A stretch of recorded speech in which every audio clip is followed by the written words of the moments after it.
I have to talk to you, Scottie, she said seriously. What about?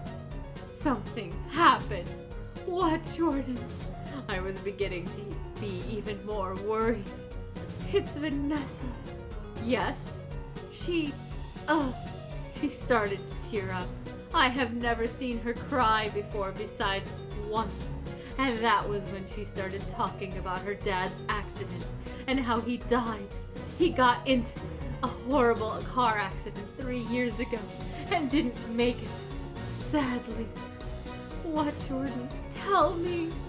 I said, sitting down. She sat down next to me. Her mom left her weeks before, so she didn't have her.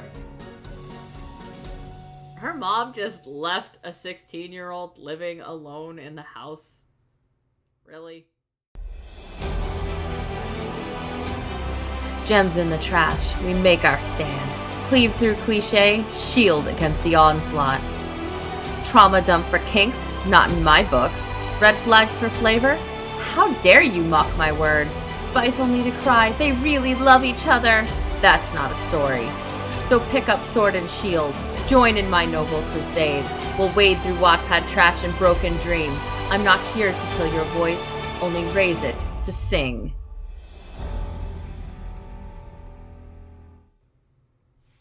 Hi, what's up everybody? Some Gamer Gremlin here, and we are back again with another Crusades Against Bad Writing. Yes. We are back again. We are back in SCOTTIE. And I was reading ahead, and we're pretty much going to cut the rest of what Amber wrote because it was 90 chapters of just... So, starting next week, we will read a few chapters, and then I will write the next chapter in my rewrite of it. I'm going to aim for about 10 chapters for my rewrite. It's just going to be a short, quick, more of a novelette instead of a novella. And we're going to keep it short, sweet, and to the point. We're not going to bloat it like Amber did. We're not going to have just trauma glitter. I heard that in Crimson Rogue's new book review thing on Skyshade, and I'm like, yeah, let's do that. But anyway, let's just go ahead and get into this so we can get into the rewriting of this and just have some fun. Yeah, let's just have some fun, guys. Let's do this. Whew. 11. So many things are running through my mind right now. I can't help but feel relieved, but then guilty about the whole Jason situation. Relieved because Samantha's slut act made it clear that me and Jason aren't meant for each other. I should have been horribly jealous, but I wasn't. I should have yelled at my sister. Mostly Jason, but I didn't. I am guilty because I should love him, want him to be mine, but I don't feel that way. I might have at one time or another, but I love him so much as a friend that I got my feelings confused with something else. What was I supposed to tell him? How was I supposed to tell him all of this? He loves me, or so I believed he does, but if he did, why is he now flirting with my sister? I lay here petting my rabbit Snow and listening to my parakeet say, "Jason is sexy," over and over. Jason taught him how to say that a while ago. We thought it was hilarious, but now it is just flat and annoying. Snow, my rabbit, is black. Rainbow, my parakeet, is actually rainbow-colored. He is the only parakeet in the world that is more than 2 or 3 colors. I found Snow in a garbage and had to keep her. I have had her for a year now. Rainbow I got as a birthday gift 2 years ago from Jason. My pets were my comfort zone. By right now, I wanted Rainbow to be locked up in the bathroom downstairs. Okay, Miss Drama Queen. 12. Scottie, wake up! Wake up! Samantha was hitting me in the head with a pillow. Smelly Melly is on the phone for you, she said, tossing the phone at me. At least she is kind of the same, I thought. What is with Amber and throwing kinda in like every single sentence? It's so fucking weird. Hi, Melanie, I said before I realized she was crying. What's wrong, Melanie? I said, sitting up.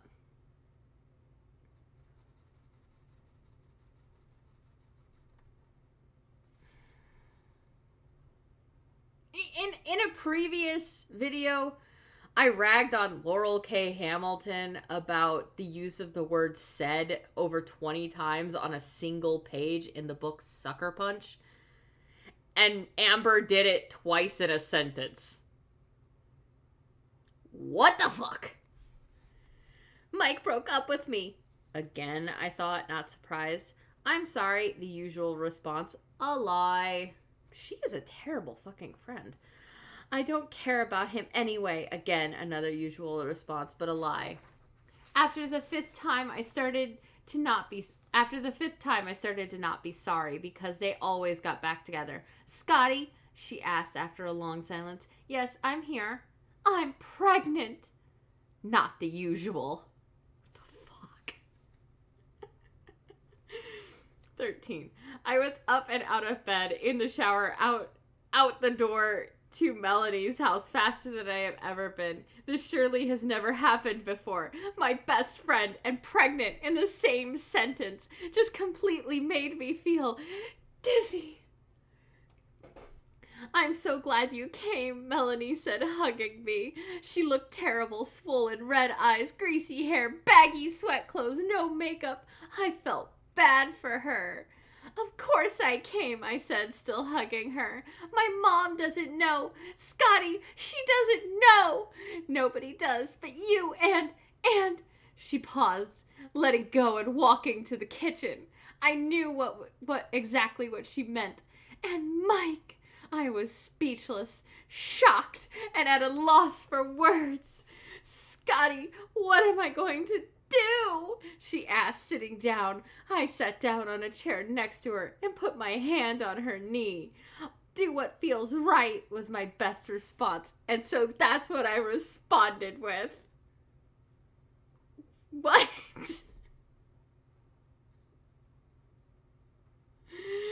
Oh my god. Right? Don't you think I need... Bleh. Right? Don't you think I thought having sex with Mike was right? Well, it wasn't. She was not crying. She was not crying uncontrollably.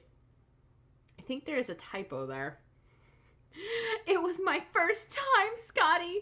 I didn't move, but yet my insides were shaking. What? This is almost as bad as the guy that wrote, her ovaries quivered with anticipation. Oh my god. I was so shocked. It was 3 months ago. I thought that if I gave myself to him, then he would stop cheating, she admitted. I'm so... Don't be, she interrupted. It's my fault. I should have known better. But, again, she interrupted. Once a pig, always a pig. Right then, I knew this couldn't get any worse. 14. My parents disagree. God damn, she gets like a plot thread, right? And then just completely veers off in another direction.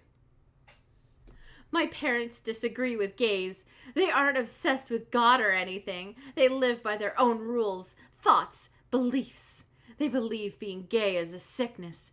They know Jordan is bisexual, and they call that a confusing being.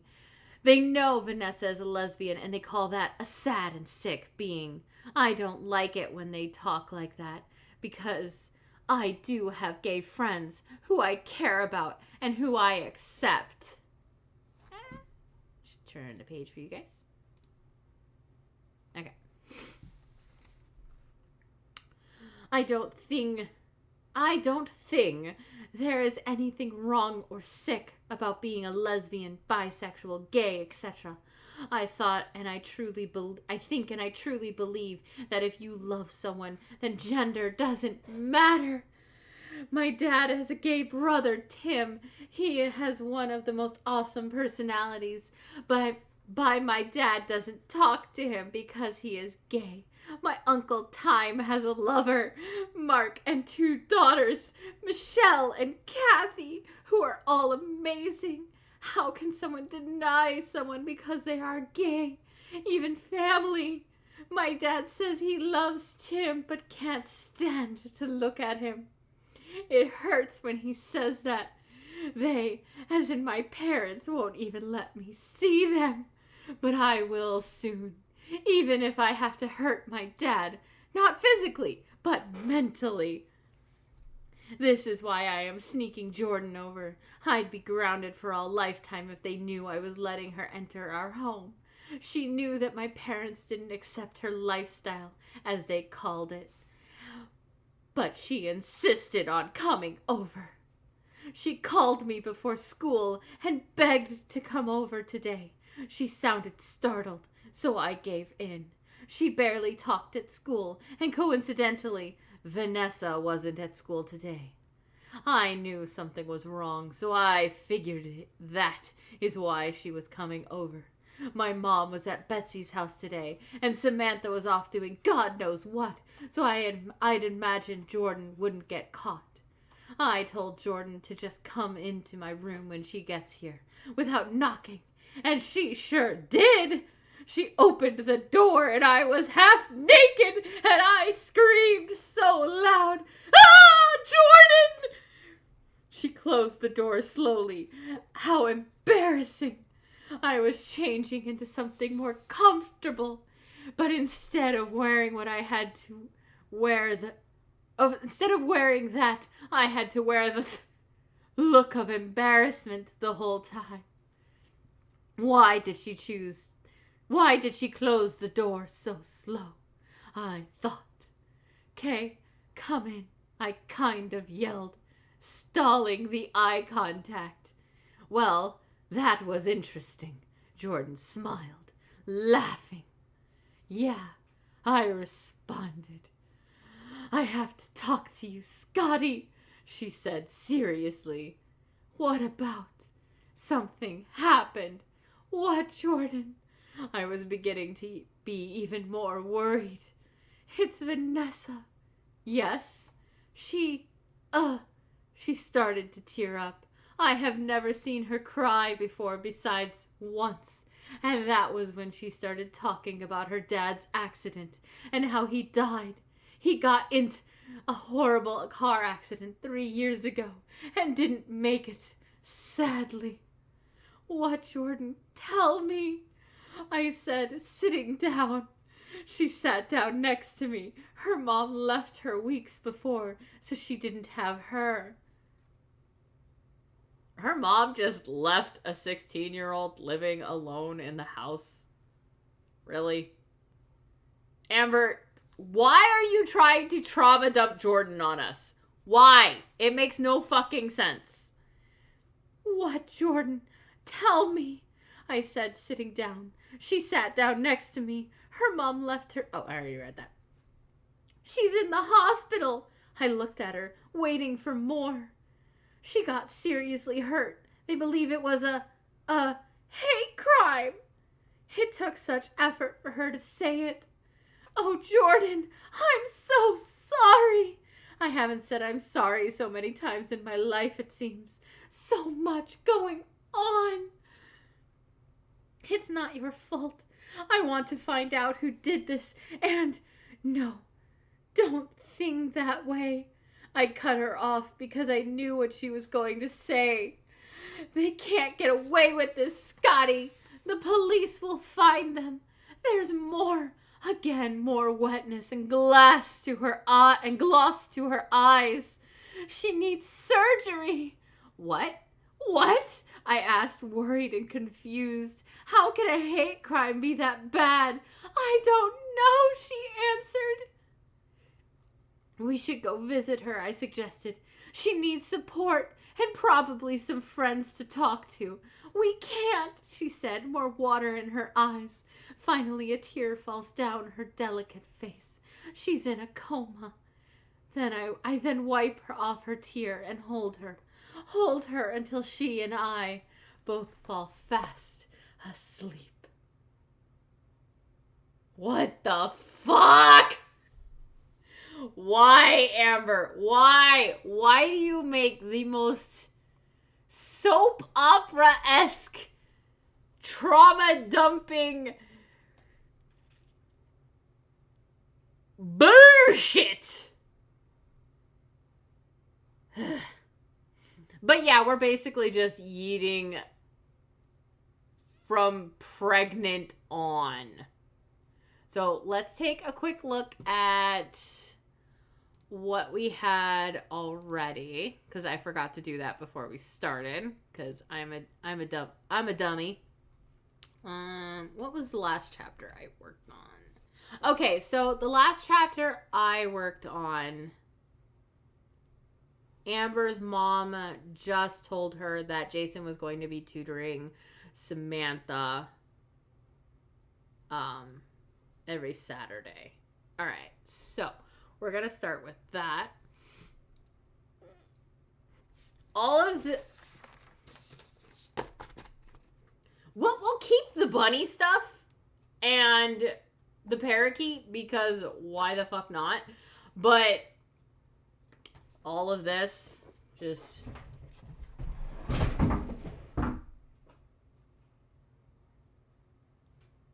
Whoops. At least the cat wasn't still on there. But yeah, all of that is just going to the void.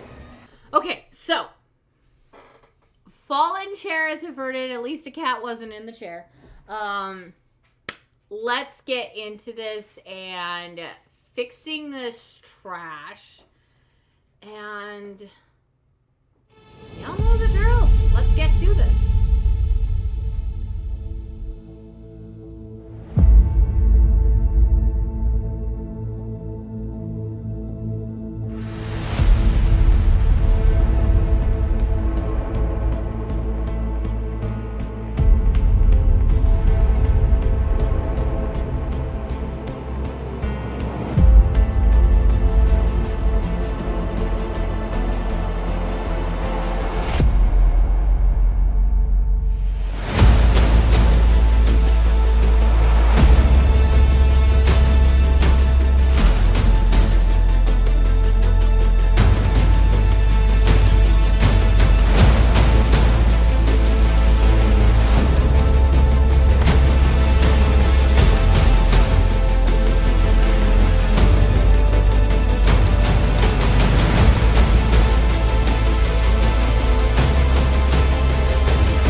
think I'm done. I like this. I really do. All right, so now we are at the point of the video where I read to you my edits, or in this case, how I perceive what should happen next in the story. So let's get on to it. 5. So many things are running through my mind right now. Jason is downstairs with Samantha at the dining room table. And I figured out early. So many things are running through my mind right now. Jason is downstairs with Samantha at the dining room table, tutoring her. Mom and Dad aren't home, but when I tried to convince him to come up to my room instead and forget about my little sister, he told me no. Stop it. Told me no. His girlfriend. He should be listening to me, not tutoring my sister and ignoring me. In my room, I picked up the black toy bunny he got me last year for Valentine's Day, stroking its silky soft fur as I glared at it. It was holding a big red heart that said, "I love you" in cursive, and had an adorable red bow tied around its neck. It also had heart paw prints on the bottom of its feet. Jason had named it Snowball. I had loved it when he gave it to me with a box of chocolates and a bouquet of chocolate roses. Setting it back down on my bed among my pillows, I left my room and headed downstairs to the kitchen. Laughter was coming from the dining room, and I peeked my head inside, listening quietly. "Wait, you like Harvest Moon games too?" Samantha squealed excitedly. Jason chuckled. "Yeah, sometimes before bed. It's just nice to kick back with a game that doesn't take much effort. And the artwork in them is beautiful. It's also relaxing on the bus rides to football events." "I like growing all the different crops and petting all the animals," Samantha responded, a twinkle in her eye that made my blood boil as she gazed up at Jason. "In the newest one, I made a whole farm dedicated to bunnies," Jason laughed. "They were so cute I couldn't help myself." "How adorable!" Samantha's voice grated my ears. "I love bunnies." Jason's cheeks flushed as he looked away from her and scratched the back of his head lightly. "Don't tell anyone, but so do I. I've always wanted a pet rabbit, but my little sister is allergic big time." "What? He never told me that." My heart starts pounding even more as I walk away from the door to the dining room and head to the kitchen.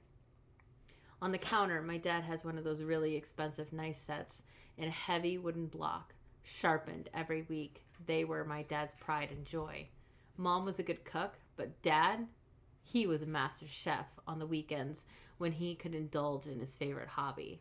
A smile curved my lips as I pulled the heavy chef's knife from the block, looking at my reflection in the steel. "Perfect," I whispered, and I turned from the room. Back up in my bedroom, my smile grew as white fluff spilled onto the floor from the stupid, stuffed rabbit that ungrateful bastard had given me. There we have it. Chapter 5 of Amber. I hope you enjoyed this week's episode of Crusades Against Bad Writing. If you haven't checked out my work yet, July 4th, The Raven's Ire, it will be coming out.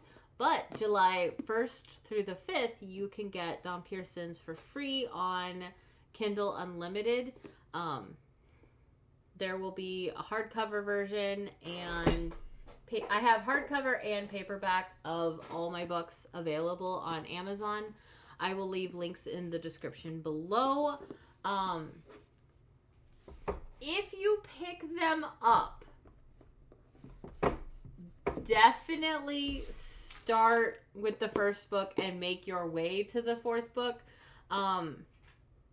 It's a good way to get into the series, because later in the series, my writing skill increased a lot very rapidly, and from like Dead Man's Gamble on, it gets pretty dense. I have finished the 5th book in this series. I will reveal the name of it and its release date after July 4th, so definitely be looking for that. If you haven't noticed, I have also been doing shorts with a quick poem for each of the books. I hope you have been enjoying those. I have been enjoying making them. But I think that is good for all of my announcements for today. I hope you enjoyed today's Crusades Against Bad Writing, and I can't wait. And if you've made it this far into the video, thank you so much. It has been so much fun making these. I enjoy doing these way more than I enjoy doing reactions. For sure. But yeah, thank you so much. Don't forget to like, comment, and subscribe, and start thinking about what story on Wattpad or Dream or whatever.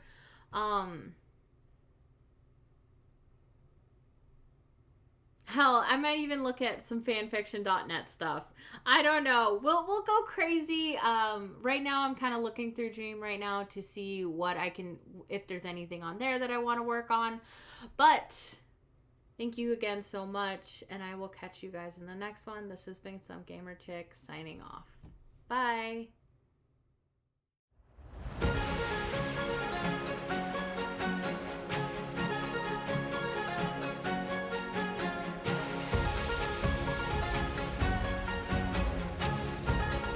Oh, wise prophet, may your ancient instincts cut away the rod and carve a path of fierce creation, where forgotten truths are laid bare. O soaring eagle, may your cry shatter illusions, bringing the sharp light of day to illuminate the falsehoods of another's pen. O guardian bear, may your gentle ferocity shield my craft, so that each word I wield in love strikes true as only honesty can.